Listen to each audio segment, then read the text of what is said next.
Esse é um tema que fora do trabalho eu gosto muito e tento trazer ele sempre para dentro do trabalho. Afinal das contas, contar a história tá em tudo, né? Desde como você conta como é que foi seu dia até o quanto que você consegue passar emoção dentro de uma campanha. Do ponto de vista mais técnico, ela é emoção. Ela é emoção. E tem um dado bem interessante, que 65% das nossas conversas são casos nossos ou de gente que a gente conhece, ou então fofoca. Isso tudo são histórias sendo contadas. 70% do que a gente fala é isso. O diretor, querendo ou não, ele tem que entender de roteiro. Ou pelo menos ele tem que estar totalmente aprofundado naquela história que ele decide contar. Quanto mais ele está estudado e dentro daquilo, ele consegue achar pontos específicos para enriquecer uma história e trazer mais veracidade para a história. Existem fatos reais que você duvida mais da veracidade daquilo do que uma história em fantasia. É a questão de se mergulhar dentro daquela história e saber contar aquilo lá da forma certa. As pessoas com quem você convive, que estão na sua volta, também podem ter muita coisa para dizer em relação a histórias. Às vezes as melhores histórias são o caso do vizinho que aconteceu, parará, não sei o quê. E essa é uma história maravilhosa para poder ser contada, por exemplo, dentro de uma campanha. Pode gerar muito insight. Eu acho que o storytelling está sendo muito estudado hoje. É um assunto numa época de geração de conteúdo tão impactante. O storytelling está sendo estudado, mas o storytelling é antigo, assim, é um nome bonitinho para uma coisa que é muito antiga, que é contar história, e o ser humano conta a história desde sempre. Assim, uma coisa muito próxima à propaganda era quando você tinha, na época das navegações mesmo, você tinha as embarcações portuguesas buscando especiarias na Índia, e o mercador que voltava de Portugal para vender aquilo inventava uma história, aquela milagroso, uma coisa encantada de um reino mágico, que tem a sua coisa de verdade, mas só que é uma história inventada para tornar aquilo mais interessante. Então isso é storytelling também. Storytelling não é uma formatação nova, não é uma coisa nova, não surgiu com cinema, não surgiu com publicidade, é uma coisa do ser humano de contar histórias. Cara, não tem como dizer quando que ela começou, não tem como, porque se você for pegar propaganda de 1940, pode ter storytelling dentro, pode ter contação de história dentro. Storytelling nada mais é do que o story e o telling. É uma história e como você conta ela. E isso é feito desde sempre em propaganda. Tem quem não lembra daquela propaganda do Meu Primeiro Sutiã? Aquilo era uma história. Então, rolou-se um boom no sentido de que as pessoas começaram a enxergar, contar histórias como uma ferramenta. Essa ferramenta, essa lente que começou a ser usada no Brasil já tem um tempo também. O termo meio que cai em moda, assim, né? Todo mundo faz. Vamos usar storytelling para gerar venda. A gente trabalha muito com publicidade e quando a gente faz publicidade com storytelling é um prazer pra gente, mas geralmente a gente trabalha com publicidade de VTs mesmo que muitas vezes não segue a via regra, assim.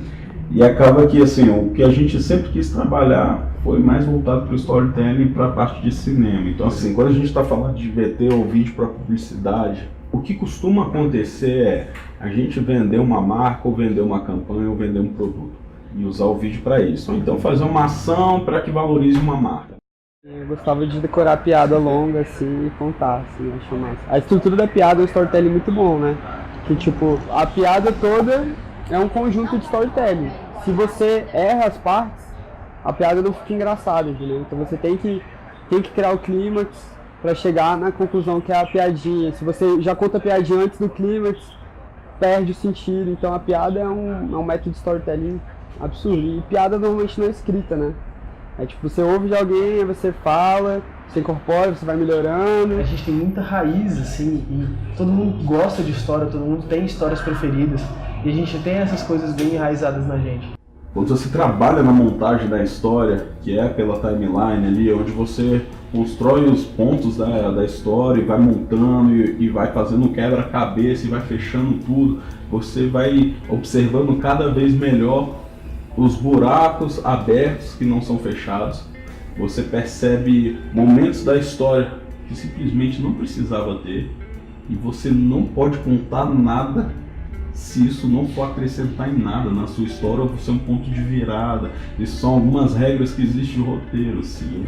O diretor de criação, por mais que ele tenha uma ideia específica do que ele quer falar, sabe exatamente a mensagem que ele quer passar, enfim, às vezes ele não tem a expertise muito bem ali do storytelling ali, por mais que ele também tenha um conhecimento de redação e tenha equipe de redação dentro da agência, mas às vezes eles precisam conversar com alguém que produz filme, e às vezes filme para cinema, uma contação de história, storytelling mesmo. Quando eu tô contando um fato para você tá usando umas partes do seu cérebro para poder entender aquilo que eu tô falando. Aqui, por exemplo, agora.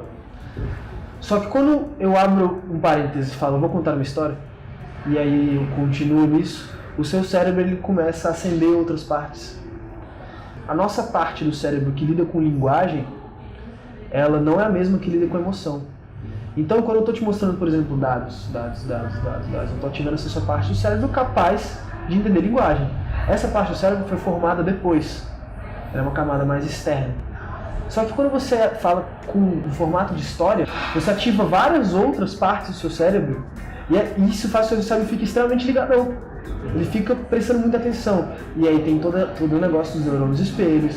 Tem uma parte no cérebro que é a ínsula. Então a gente, quando conta uma história, a gente trabalha a emoção. E a ínsula, ela ainda é responsável pelo paladar. Então a gente começa a mexer em outros sentidos. É para isso que a gente tem que olhar, quando a gente for olhar para por que a gente gosta e por que a gente sempre conta a história. Porque isso está biologicamente comprovado, quimicamente comprovado, que no nosso cérebro esse negócio tem um impacto diferente. Ela é uma poderosa ferramenta de administração de atenção. Não é só assim uma percepção, não. Isso acontece. Isso pode acontecer de tal forma que aqui numa conversa, por exemplo, as nossas ondas cerebrais elas podem se equalizar durante uma história. É um negócio muito maluco. Muito louco. Eu acho que o mundo fora da publicidade tem mais liberdade para invenção. A publicidade ela tem que ter sempre um pé na realidade. Independente do que você for falar, você tem que partir de um princípio real. Claro que não é jornalismo, então a publicidade recebe um monte de crítica, de algumas promessas, né, que a publicidade faz de um mundo que é sempre uma coisa mais feliz, mais positiva, mas é a liberdade que a gente tem para criar. Eu não acho que você pode entregar uma mentira, mas acho que você pode fantasiar. E é óbvio que o mundo da fantasia ele existe um descolamento da realidade, porque parte, por exemplo, uma coisa de comédia, uma coisa de imaginação, que esteja calcado em alguma realidade. Partindo daí, eu sou a favor de criar um conteúdo, cara, que seja entretenimento, porque se você não quer entreter, é melhor você nem fazer nada. Eu vejo que às vezes a publicidade toma muita pedrada por causa disso.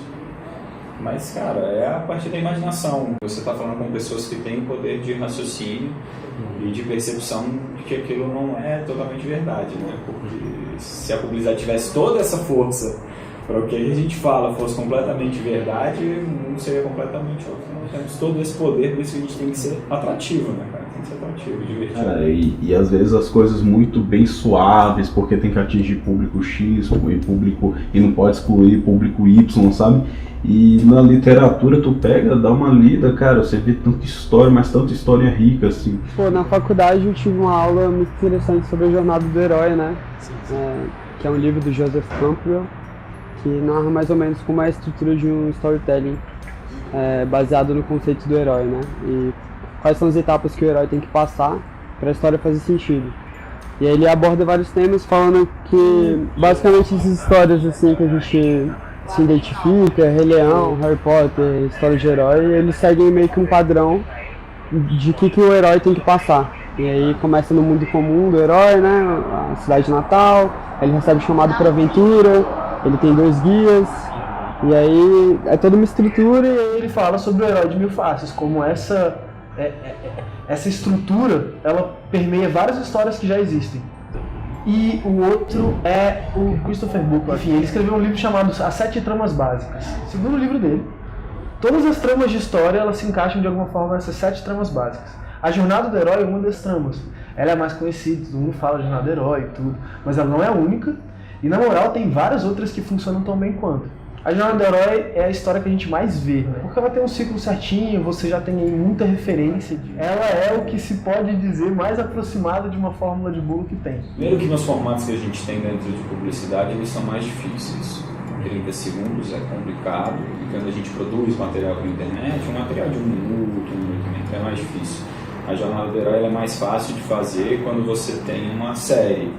Mas, por exemplo, você tem outros tipos de trama, como a pobreza à riqueza, o drama, a comédia, o renascimento. Esses todos são tipos de trama onde você consegue usar de várias formas dentro de campanhas, dentro de livros, dentro de jogos. E elas funcionam até dentro, por exemplo, de uma reunião comercial. E eu acho que tem muita exploração para ser feita também. Principalmente no meu trabalho que é visual, eu tenho que meio que conseguir contar uma história visualmente, né? Mas a gente tem estrutura de anúncio, né? Por exemplo, a gente quer comunicar a abertura de um curso, por exemplo.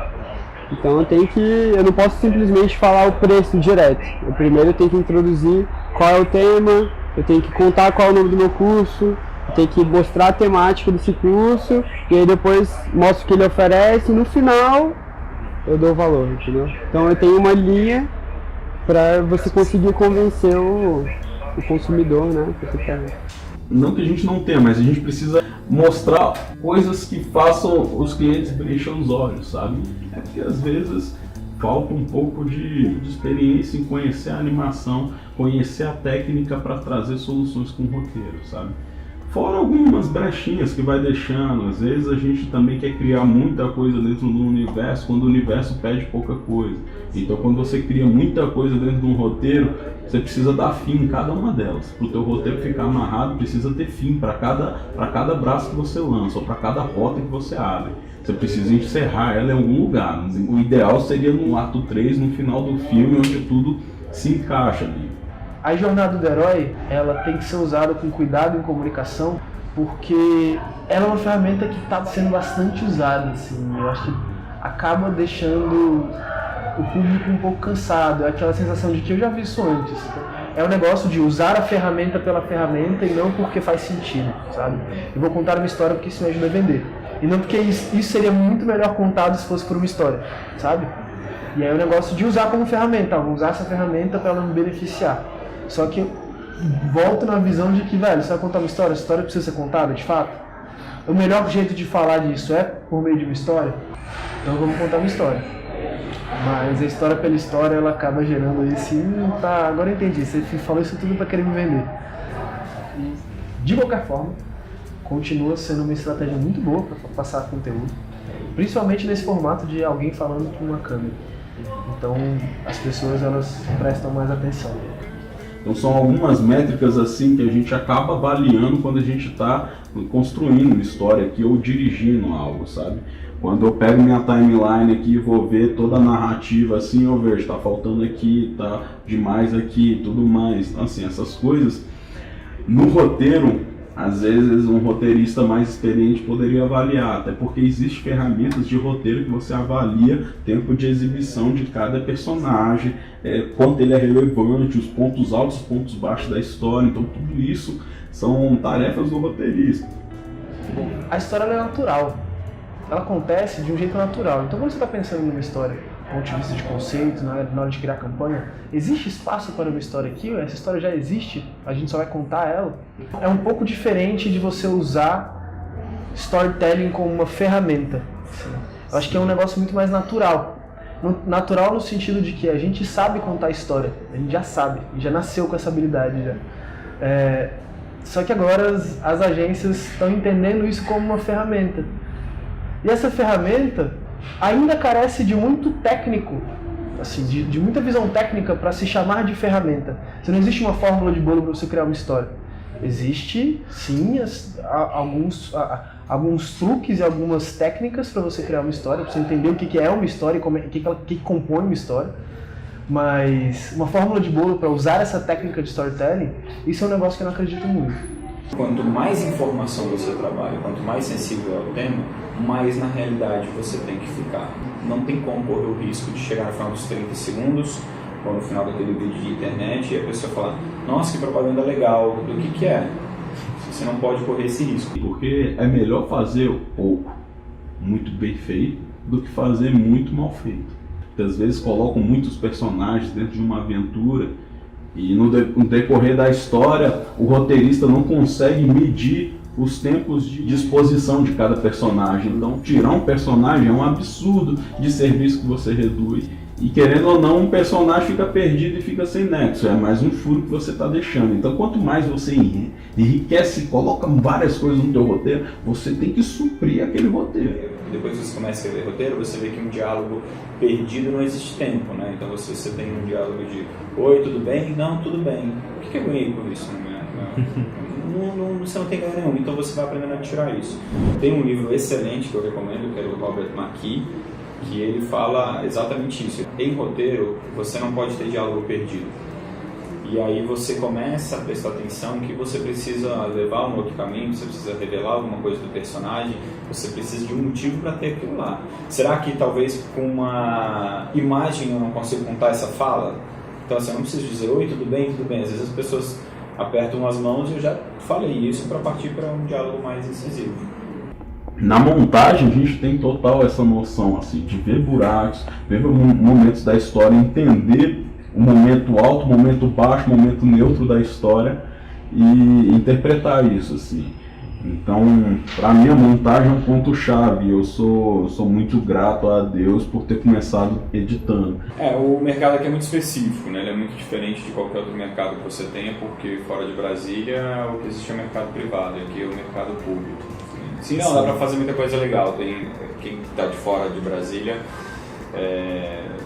tem uma visão muito limitada do mercado daqui. Na esfera pública você tem muita informação, você tem que passar informação. Então, você sente que deu certo quando você atinge as metas de uma campanha de vacinação, ou você vê que as pessoas, que os números estão reduzindo de pessoas que dirigem embriagada. Claro, você entende que é um conjunto de esforços, é aumentar o número de blitz, mas só que você trabalha com consciência. Hoje o que eu vejo em Brasília é inúmeros talentos riquíssimos espalhados, porque de fato a gente não tem uma indústria forte aqui e podia muito bem ter. Pelo formato como se trabalhava antigamente, o que fez muitos dos talentos e pessoas que poderiam trazer coisas muito grandes para a cidade ter que sair do ramo para virar funcionário público ou outras coisas por causa de condição de vida, e qualidade de produção acaba ficando subexplorada, assim. A gente não consegue às vezes nem bancar uma galera assim. Estude referências, velho. Procure. Acho que a dica maior é você identificar o que você gosta através de referência e copia tudo que você gosta. Essa é a marca que eu mais gosto, essa é a logo que eu acho mais bonita. Faz uma compilação disso, repete, imita, porque tudo é imitação, velho. Ninguém é original, originalidade é um mito, você copia e aí acaba saindo diferente porque você é único, sacou? Então assim, você tem que estar acostumado a alterar, porque faz parte da profissão, qualquer profissão criativa. Você não tem como, em qualquer profissão de produção criativa, você não ter alteração. Isso é normal, até mesmo porque você trabalha com pessoas que também são capazes de ter ideias e serem criativos, até mesmo fora da criação. Assim, né? E quem não está disposto a escutar não, ou quem não está disposto a alterar o que fez, não está na profissão certa em publicidade. Para quem vai trabalhar com storytelling, acho que uma das grandes dicas é você quer inspirar? Porque contar a história é inspirar. Contar a história é emocionar. Você quer fazer isso? Então primeiro você tem que se inspirar. Quais são as histórias que tocam o seu coração? Quais são as histórias que te bagunçam a mente, assim? Essas histórias vão ser o seu briefing, seus pilares para poder criar histórias. Mas você vai fazer isso se você tiver isso para dentro de você. Cara, eu quero ir pra Disney, eu falo, vamos fazer a Disney aqui. A gente tem talento para isso. Por que a gente não pode construir uma indústria aqui? O que a gente está fazendo é construindo uma indústria, profissionalizando cada vez mais. Cada dia essa casa está ficando maior e cada dia a gente tem mais profissional talentoso aglomerado e a gente cada dia está entregando um trabalho melhor. E eu tenho certeza que com o talento que Brasília tem, a gente consegue fazer isso.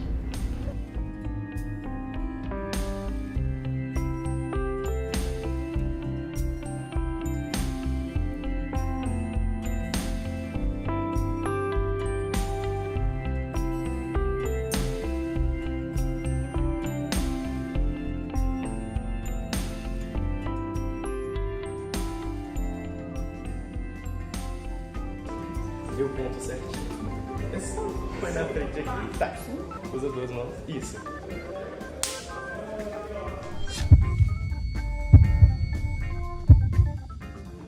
Você vai pegar e vai fazer mais ou menos aqui perto dele, porque o som tá mais pra cá. Aí vai pegar o som nos dois, entendeu?